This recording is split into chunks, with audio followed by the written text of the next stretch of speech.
রাজধানীর উত্তরায় দলের প্রাথমিক সদস্য সংগ্রহের এক অনুষ্ঠানে এই মুহূর্তে বক্তব্য রাখছেন বিএনপি মহাসচিব মির্জা ফখরুল ইসলাম আলমগীর। আমরা সরাসরি চলে যাচ্ছি সেখানে।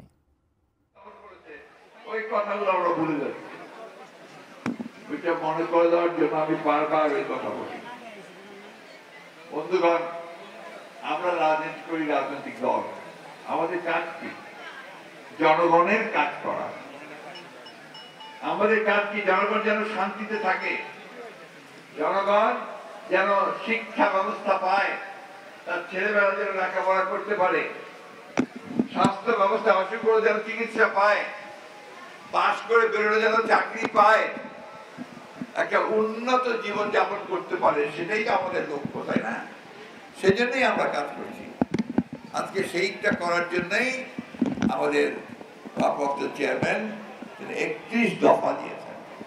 এখানে আমাদের অনেক নেতারা 31 দফা বলেছে, কিন্তু আমরা কতজন 31 দফা ঠিক করে পড়েছেন, বুঝেছেন, এটা আরো দেখতে হবে।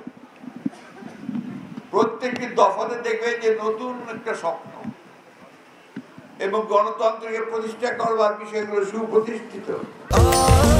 স্বাস্থ্যকর অল টাইম ফ্যামিলি কেক, সব সময় অল টাইম হেলদি লাইফ। আমাদের চেয়ারম্যান সাহেব বলেছেন আমাদের প্রধান কাজ কি, যে আমাদের যে বেকার মানুষ আছে, বেকার ছেলেরা আছে, তাদেরকে আমাদেরকে চাকুরি বা কর্মসংস্থানের ব্যবস্থা করে দিতে হবে, তাই না? এবং তিনি ঘোষণা করেছেন যে তিনি 1 কোটি মানুষের চাকরির ব্যবস্থা করবেন, কর্মসংস্থানের ব্যবস্থা করবেন।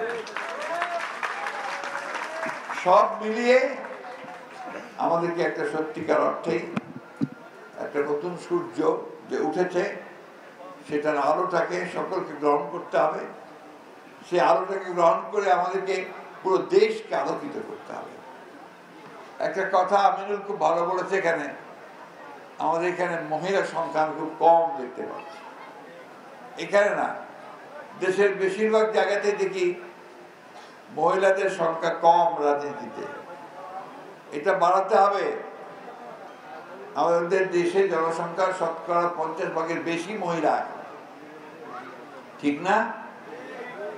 আমাদের মেয়েরা এখন লেখাপড়া ছেলেদের চেয়ে গিয়ে দেখেন, এসএসসি পরীক্ষা, এইচএসসি পরীক্ষা সংখ্যা তাদের বেশি, রেজাল্টও দেখবেন আপনার ছেলেদের চেয়ে তাদের অনেক ভালো হচ্ছে, তাই না?